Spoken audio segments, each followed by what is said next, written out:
All right, stuff I like. This is Stuff Andrew Klavan likes.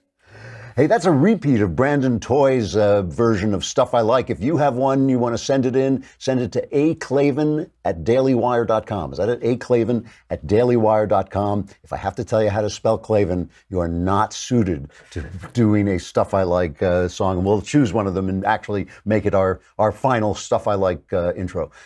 So this week I was talking about manhood and the need to kind of reinvent manhood, not reinvent manhood such that it isn't manhood, but actually bring an ideal of masculinity back into the culture, which is something I really do believe the conservatives should be talking about and thinking about and displaying both in the art they make and in the lives they lead. And I talked about the fact that there has always been a tension between Christendom and manhood and the idea of the outlaw male. As I said at the beginning of the week, if you outlaw masculinity, only outlaws will be masculine. And that's kind of where you get guys like Tony Soprano and guys like the guy in Breaking Bad and Donald Trump to some degree. But there was a version of manhood, which was chivalry, which was the Christian attempt to incorporate manhood into the ideals of a Christian ethos that put forward things that are not necessarily traditionally manly, like sacrifice, like service, like leading by serving and things like that went into chivalry, and they fashioned an idea of manhood. And part of the Shakespearean creation of modernity was his idea of putting men in Christian situations. The most successful one is Henry V, but then there are all the failures like Macbeth and Richard III and people like Hamlet who can't fulfill the traditional male roles that they're supposed to fulfill. And that's a lot of what Shakespeare was writing and a lot of where our ideas of art and modernity come from. And things like The Sopranos and Breaking Bad grow out of that, and they come from Cervantes as well. And it made me think back to my own inspiration for becoming a writer, and I know I've talked about him a lot, talked about him before, one of which was, one of my inspirations was Raymond Chandler. And it was because I was looking for a role model of manhood, which I didn't see around me and which I thought had to be there somewhere, and I was looking for it in fiction. And I looked to the tough guy writers, but all the tough guy writers, and I write about this in my memoir, The Great Good Thing, all the tough guy writers sort of failed me in the end, except for Raymond Chandler, because Raymond Chandler created an idea of a man who carried the notion of chivalry with him into a world that was so corrupt that it had lost that notion entirely. And I always say that the paragraph that turned me into a crime writer is one of the opening paragraphs of The Big Sleep. If you haven't read The Big Sleep, one of the great works of American literature, a new voice that comes into the tough guy writing realm. He's kind of the second wave. Dashiell Hammett and James M. Cain preceded him, creating the tough guy language, but Chandler then entered it. He started writing as in his 50s.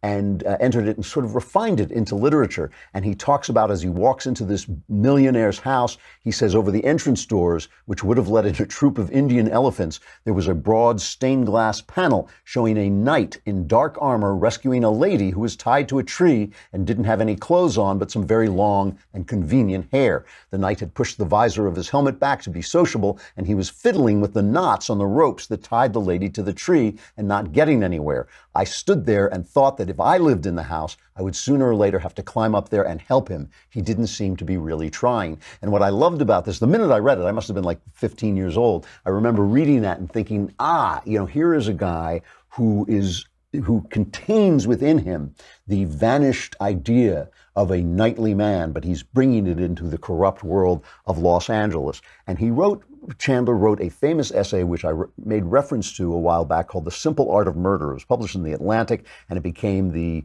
introduction to a short story collection called The Simple Art of Murder, in which he framed the famous, he created the famous phrase, mean streets, down these mean streets. And he talks about who his hero is. And I'm going to end the week reminding you of what a man might look like if he were such a man as Raymond Chandler envisioned. I have never read before the entire paragraph. It's a long one, but it's worth hearing. This is from Raymond Chandler's The Simple Art of Murder, who the hero of a detective story should be. He says, down these mean streets, a man must go who is not himself mean, who is neither tarnished nor afraid. The detective in this kind of story must be such a man. He is the hero He is everything. He must be a complete man and a common man, and yet an unusual man.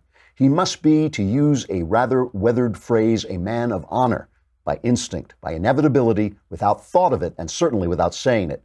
He must be the best man in his world and a good enough man for any world. I do not care much about his private life. He is neither a eunuch nor a satyr. I think he might seduce a duchess, and I am quite sure he would not spoil a virgin. If he is a man of honor in one thing, he is that in all things. He is a relatively poor man, or he would not be a detective at all. He is a common man, or he could not go among common people. He has a sense of character, or he would not know his job. He will take no man's money dishonestly, and no man's insolence without a due and dispassionate revenge. He is a lonely man, and his pride is that you will treat him as a proud man, or be very sorry you ever saw him. He talks as the man of his age talks, that is, with rude wit, a lively sense of the grotesque, a disgust for sham, and a contempt for pettiness. The story is his adventure in search of a hidden truth, and it would be no adventure if it did not happen to a man fit for adventure. He has a range of awareness that startles you, but it belongs to him by right because it belongs to the world he lives in. If there were enough like him, I think the world would be a very safe place to live in, and yet not too dull to be worth living in. That's Raymond Chandler's depiction of the hero. Let that be true of us and of all of us. I'm Andrew Klavan. This is the Andrew Klavan Show. Enter the Klavanless Weekend. Survivors gather here on Monday.